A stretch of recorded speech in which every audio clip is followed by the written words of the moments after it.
رہنما کوئی اور ہے۔ الحمدللہ رب العالمین والصلاة والسلام علی سید الانبیاء والمرسلین، اما بعد فاعوذ باللہ من الشیطان الرجیم، بسم اللہ الرحمن الرحیم۔ اور اب انشاءاللہ ہم ایک نئے موضوع کی طرف آتے ہیں، اور آپ کو یہ معلوم ہے کہ ہم یہ تو ایک ضمنی موضوعات تھے، اصل ہم چل رہے تھے اللہ تبارک و تعالیٰ اور اس کے رسول کریم صلی اللہ علیہ وسلم کی اطاعت کا موضوع لے کر ہم چلے تھے اور کلام کر رہے تھے، اور آپ کو بتایا تھا کہ اطاعت ہوتی ہے حکم کے جواب میں، اور یقینی سی بات ہے کہ حکم کے جواب میں جب انسان کوئی عمل اختیار کرتا ہے وہ اطاعت ہے، تو اطاعت کی توفیق اسی کو ملے گی جو پہلے احکام جانتا ہوگا۔ تو ہم نے آپ کی خدمت میں عرض کیا تھا کہ قرآن میں جو اللہ تبارک و تعالیٰ نے احکام ذکر کیے ہیں وہ میں آپ کی خدمت میں عرض کروں گا، تاکہ ایک دفعہ قرآن کے احکام ہمارے سامنے کم از کم آ جائیں۔ تو اس ضمن میں ہم نے نماز کے بارے میں کلام کیا، اور اب انشاءاللہ میں حج کے بارے میں کلام عرض کرتا ہوں۔ آج کل ویسے ہی حج کا سیزن بھی چل رہا ہے، تو یہ موضوع بالکل وقت کے لحاظ سے موزوں ہوگا، اور بہت سارے ہمارے بہن بھائی کچھ سیکھنے میں کامیاب ہوں گے۔ اللہ تبارک و تعالیٰ نے قرآن عظیم میں سورہ آل عمران آیت نمبر 97 میں ارشاد فرمایا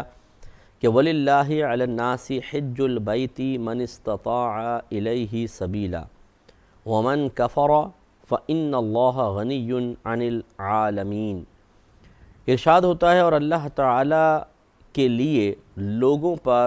بیت اللہ کا یعنی اللہ تعالیٰ کے گھر کا حج لازم ہے، من استطاع الیہ سبیلا، اس شخص پر کہ جو راستے کی استطاعت رکھتا ہو، ومن کفر، اور جس نے انکار کیا یعنی حج کی فرضیت نہ مانی، فإن اللہ، تو بے شک اللہ تبارک و تعالی، غنی، بے نیاز ہے، عن العالمین، تمام جہانوں سے۔ یعنی اگر کوئی حج کرتا ہے اچھی بات ہے، اس پہ فرض ہے، نہیں کرتا تو اللہ تعالیٰ بے نیاز ہے، اسے کوئی محتاجی تو نہیں ہے کسی کی عبادت کی۔ تو جو انکار کرے، جو حج نہ کرے، پھر اللہ تعالیٰ بالکل بے نیاز ہے، تو اس کو سزا دے گا۔ تو اس میں حج کا حکم ہے، لیکن اللہ تبارک و تعالیٰ نے حج کی فرضیت کو مقید کر دیا ہے استطاعت کے ساتھ، کہ اس شخص پر اللہ تبارک و تعالیٰ کے لیے حج کرنا فرض ہے جو راستے کی استطاعت رکھتا ہو۔ تو اس لیے ضروری ہے کہ ہم یہ دیکھیں کہ حج کس پر فرض ہوگا اور راستے کی استطاعت رکھنے سے مراد کیا ہے۔ تو پہلی بات تو یہ آپ بارہا یہاں سماعت فرما چکے ہیں کہ جتنے بھی شرعی احکام ہیں ان کے مکلف مسلمان ہوتے ہیں، عاقل ہوتے ہیں، بالغ ہوتے ہیں، اکثر مسلمان ہوتے ہیں۔ بعض احکام ایسے ہیں جو کافروں کو بھی ماننے پڑیں گے، جیسے ایمان لانے کا حکم ہے، لیکن جو خصوصاً عبادات سے تعلق رکھتے ہیں، تو چونکہ کفار عبادات کے اہل نہیں ہیں، لہٰذا مسلمانوں سے ہی وہ خطاب ہوتا ہے۔ تو تین تو یہاں پہ شرائط خود بخود آ جائیں گی کہ حج اس پر فرض ہوگا جو مسلمان ہو، عاقل ہو، بالغ ہو، کیونکہ پاگل مجنون پر عبادت نہیں ہوتی، نابالغ پر عبادت واجب نہیں ہوتی ہے، تو لہٰذا مسلمان، عاقل، بالغ ہو۔ تیسرا یہ کہ نابینا نہ ہو، اس کی آنکھیں ہوں باقاعدہ، اگر نابینا ہے تو اس پہ حج فرض نہیں۔ پھر اس کے علاوہ تندرست ہو، یعنی اس کی صحت اچھی ہو، وہ دوران سفر آرام سے تمام مشقتیں جھیل سکتا ہو، اتنی اس میں جسمانی طاقت ہو۔ اگر وہ بیمار ہے بیچارہ، وہ کیا کرے گا؟ تو اس لیے بیمار کے اوپر حج فرض نہیں ہوتا، چاہے وہ کروڑ پتی کیوں نہ ہو، لیکن بیماری ایسی کہ جو حج کے سفر کے لیے بہت شدید قسم کی رکاوٹ بن رہی ہو۔ نزلہ کھانسی بھی ایک بیماری ہوتی ہے، سر درد بھی ایک بیماری ہوتی ہے، تو جسم میں کوئی زخم ہو گیا، بظاہر اس کو بھی بیماری کا کہہ دیا جاتا ہے، تو یہ کوئی رکاوٹ نہیں بنتی، مراد یہ ہے کہ بہت زیادہ انسان بیمار ہو۔ اور اس کے بعد پھر اب آیا حج کا خرچہ، کہ جتنا بھی وہ سفر کرے گا، جیسے آج کل تو پیکیجز بنا دیے جاتے ہیں، گورنمنٹ اعلان کر دیتی ہے اتنے لاکھ کا حج ہو رہا ہے، اور پرائیویٹ جو ادارے ہوتے ہیں وہ بولتے ہیں اتنے لاکھ کا حج ہو رہا ہے، اور اس میں تمام چیزیں انکلوڈ ہوتی ہیں، اس میں مطلب ٹکٹنگ بھی ہے، ہوٹلنگ بھی ہے، اور تمام جو خرچے ہیں زیارتوں وغیرہ کے، کھانے پینے کے، وہ سب کے سب ایک ساتھ کاؤنٹ کر لیے جاتے ہیں، اور کہتے ہیں بھئی جیسے گورنمنٹ نے کہا 2,64,000 حج ہے، 65 لاکھ کا ہے، اور 2,65,000 کا حج ہے، یا پرائیویٹ حضرات کہہ رہے ہیں، پرائیویٹ کاروان والے کہ 4.5 لاکھ، کوئی 5 لاکھ اس طرح کہتا ہے۔ تو اتنا کم از کم انسان کے پاس پیسہ ہو کہ جس سے وہ پورے سفر کا خرچہ نکال سکے، اور اگر وہ گھر کا سرپرست ہے تو اس کا پاس مزید اتنا پیسہ ہونا چاہیے کہ وہ اپنے گھر والوں کو اپنی غیر موجودگی میں خرچہ وغیرہ دے کر جا سکے۔ اسی کو اللہ تعالیٰ نے استطاعت سے تعبیر فرمایا ہے کہ جس میں استطاعت ہو۔ تو اس لیے تمام یہ اخراجات جس کے پاس ہیں اور اپنی غیر موجودگی میں اپنے گھر والوں کو نان نفقہ خرچہ وغیرہ دے کر وہ بھی اس کے پاس موجود ہے، اب اس پر حج فرض ہوگا۔ لیکن یہ مرد کے لیے ہے، عورت کا الگ مسئلہ وہ میں بتاتا ہوں، اور یہ اس کے لیے ہے جو ذرا دور ہو، جیسے اب کوئی مکے میں ہی رہتا ہے مثال کے طور پر، اس کے لیے تو پھر زیادہ پرابلم نہیں ہے، اس کے لیے صرف اتنا ہے کہ وہ منی، مزدلفہ، عرفات آسانی سے جا آ سکتا ہو اور صحت مند ہو، تندرست ہو اس کے لیے۔ ابھی ہم سمجھ لیں بالفرض یہ ہم کہہ رہے ہیں کہ کوئی ہندوستان میں ہے، پاکستان میں ہے، بنگلہ دیش میں ہے، کوئی یو کے میں ہے، یو ایس میں ہے، کینیڈا میں ہے، جرمنی میں مسلمان ہے جو مکے سے کافی دور ہے، ان سب کے لیے پھر یہ شرع حکم ہے جو میں آپ کی خدمت میں عرض کر رہا ہوں کہ مسلمان ہونے چاہیے، عاقل ہوں، بالغ ہوں، تندرست ہوں، نابینا نہ ہوں، آنکھیں بینائی وغیرہ بالکل ٹھیک ہوں، یعنی نظر آتا ہو، اور اس کے علاوہ اتنے اخراجات اس کے پاس موجود ہوں کہ پورا سفر کا خرچہ وہ نکال سکے اور اپنی غیر موجودگی میں اپنے گھر والوں کو دے کر جا سکے۔ اب بالفرض ایک نوجوان ہے، گھر کی کوئی ذمہ داری اس پر نہیں ہے، ان میریڈ ہے، اس کے لیے اتنا ہی کافی ہوگا کہ سفر جو پیکج کا اعلان کیا گیا اتنا اس کے پاس پیسہ ہو۔ اور ایک مزید شرط یہ ہے کہ یہ پیسہ، یہ تمام شرطیں ان دنوں میں ہوں کہ جن دنوں میں وہاں سے قافلے وغیرہ نکلتے ہیں، یا پھر جیسے ہمارے ملک میں قرآن اندازی ہو رہی ہے تو بھئی اب درخواستیں جمع کرائیں بینکوں کے اندر، تو اس وقت جب درخواست جمع کروا رہے ہیں اس وقت کم از کم یہ تمام شرائط جمع ہوں تو پھر حج فرض ہوگا۔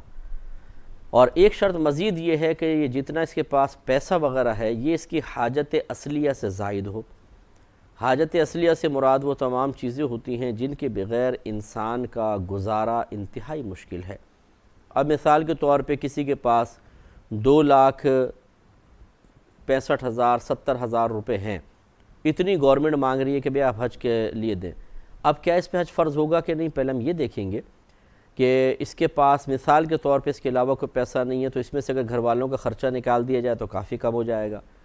پھر اس کے علاوہ گھر والوں کے کپڑے لانے ہیں، جوتے لانے ہیں، گھر کے برتن لانے ہیں، اور ضروری چیزیں لانی ہیں، وہ اگر سب نکال دیے جائیں تو 1 لاکھ، 1.25 لاکھ، 1.5 لاکھ باقی بچے گا، تو اس پہ حج فرض نہیں ہوگا۔ بلکہ ہم یوں کہیں گے کہ اس کے بعد پیسہ تو ہے جس سے حج ہو سکتا ہے، لیکن یہ پیسہ اس کی حاجت اصلیہ میں مستغرق ہے، اس میں مشغول ہے، اس سے حاجت اصلیہ پوری کی جائیں گی۔ تو یوں ایک شرط ہوتی ہے کہ جو آپ کے پاس پیسہ ہے وہ اضافی ہو، فالتو ہو، گھر کے روزمرہ کام کاج کے لیے استعمال کرنے کی اس کو حاجت نہ ہو، پھر ایسے جو اضافی پیسہ رکھا ہوگا اس کی وجہ سے حج فرض ہوتا ہے۔ ہاں یہ ضرور یاد رکھیں کہ مثلا ایک شخص ہے، اس کی 4-5 بیٹیاں ہیں اور وہ اپنی بچیوں کے لیے پیسہ اس نے جمع کیا ہوا ہے کہ ان کی شادی کے لیے آہستہ آہستہ جمع کریں، شادیاں ہوں گی تو ایک دم پیسہ نہیں ہوتا ہاتھ میں۔ اب مثال کے طور پہ 4-5-6 لاکھ اس نے جمع کر کے رکھا ہوا ہے،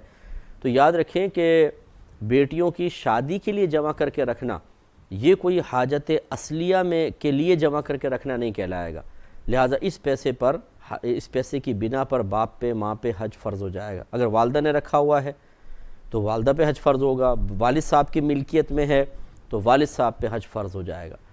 اس لیے بہتر یہ ہے کہ اگر کوئی بہت ہی غریب انسان ہے جو ایک پیسہ بیچارہ جوڑ رہا ہے اور بچیاں جوان ہیں یا جوانی کے قریب ہیں، تو پھر وہ اپنی ذاتی ملکیت میں سارا پیسہ نہ رکھے، بلکہ یوں کر لیں مثلا اگر 3 لاکھ ہیں مثال کے طور پر، حج کے سیزن سے پہلے 1 لاکھ ایک بیٹی کو دے دے، 2 لاکھ دوسری بیٹی کو، 3 لاکھ تیسری بیٹی کو، ان کے اکاؤنٹ کھلوا دیں، اکاؤنٹ میں ڈلوا دیں۔ اس طرح ہر ایک کے پاس 1 لاکھ ہے یا 50 ہزار ہے، کسی کے پاس اتنا نہیں بنے گا کہ اس کے اوپر حج فرض ہو جائے، لیکن یہ وہی کرے گا، یہ کر سکتا ہے کہ جو بیچارہ مجبور ہے، غریب ہے۔ جو مالدار ہیں وہ زکوٰۃ سے یا حج سے بچنے کے لیے اس قسم کے حیلے اختیار کریں گے تو قابل گرفت ہوں گے۔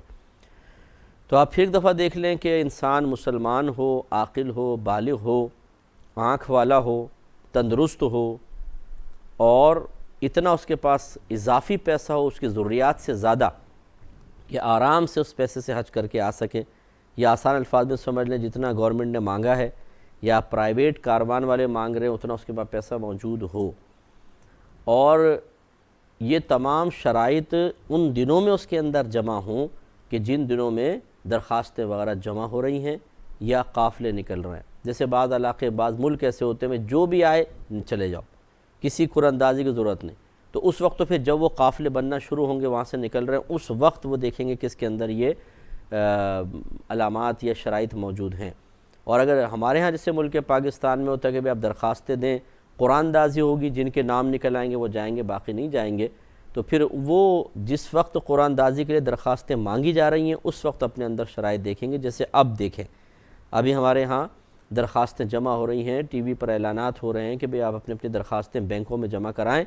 پھر قرآن اندازی ہوگی، پھر جس کا خوش قسمت کا نام نکلے گا وہ جائے گا۔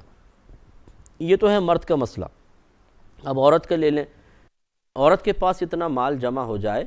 کہ جس سے وہ حج کر سکتی ہو تو اس پہ حج فرض ہو جائے گا،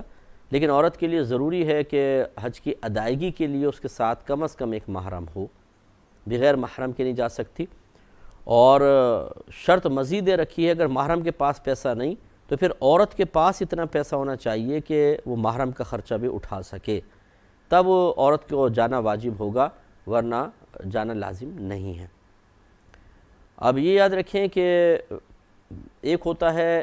حج کا ہمارے ذمہ لازم ہو جانا، اس کی شرائط ہی میں نے ذکر کی،